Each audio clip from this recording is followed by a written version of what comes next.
कैसन चिहाई के बोलत है रे? और देही का का हालत भइल हो? जैसन रहली वैसन तो है।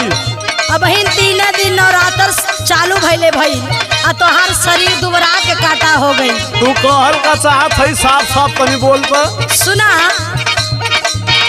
जब से चढ़ल नवरात्र रजऊ होई गई ना पाकर। तोहरे देखे में कुछ गड़बड़ी का हो सकत है।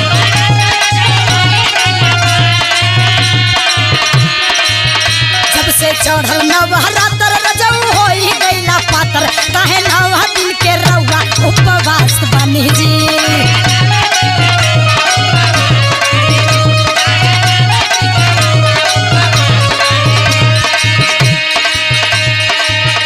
अच्छा तो ये बुचिया के मम्मी का हो? हमार बात सुना। कहा सुना सुना हमर रानी शक्ति दी महारानी।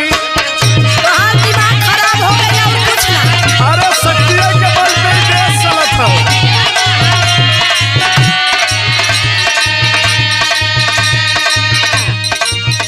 सुना सुना हमर रानी शक्ति दी महारानी। हम तो माई के सेवकवा एकदम खास बानी जी।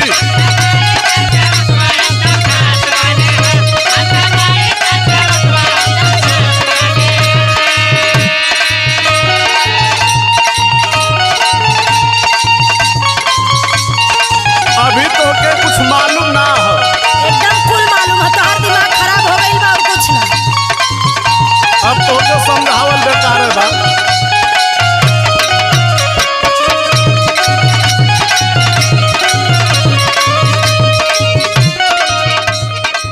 सुनी, हाँ बोला।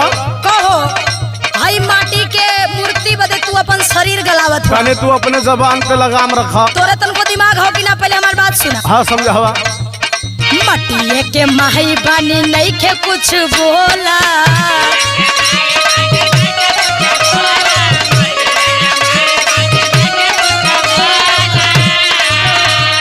फलावा मिठाई खाली नाही मुंह खोला।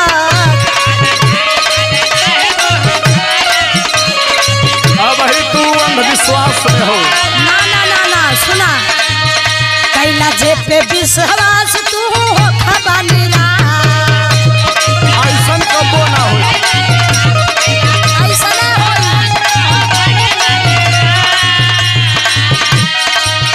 कैला जे पे विश्वास तू हो खबानी रास। आज कैले रउआ काम बकवास बनी जी। एकदम बकवास करत हुआ और कुछ ना।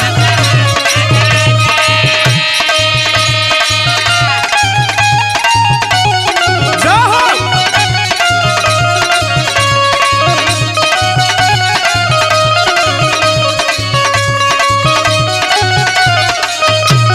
बाहर प्रवेश भाई।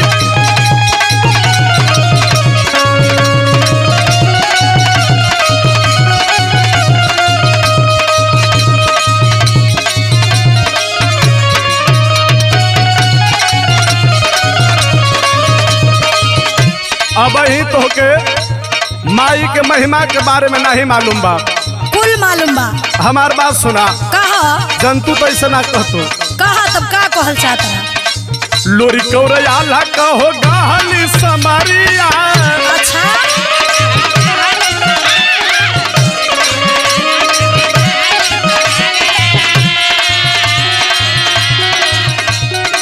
रहसु के कंगना देखावली मायारिया।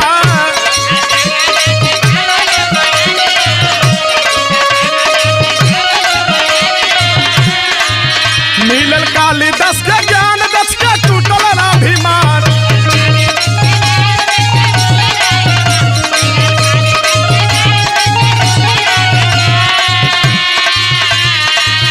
मिलल काली दस के ज्ञान दस के टूटल अभिमान। दया करिया देवी ऐसे उपवास बानी जी।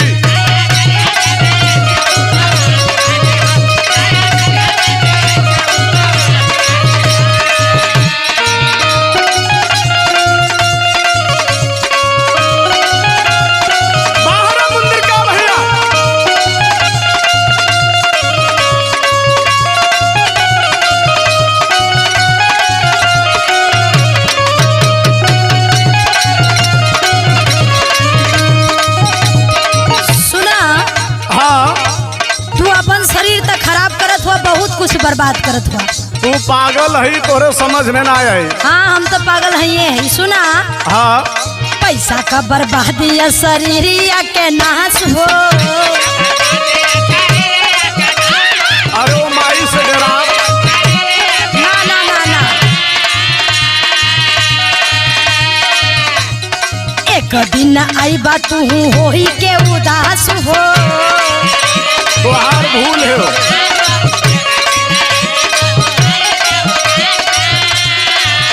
तोहर जमत नहीं खे बात, भक्ति करा दिन रात।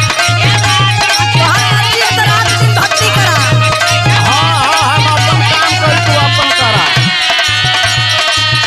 तोहर जमत नहीं खे बात, भक्ति करा दिन रात। हम तो जानता नी माटी अंधविश्वास बनी जी।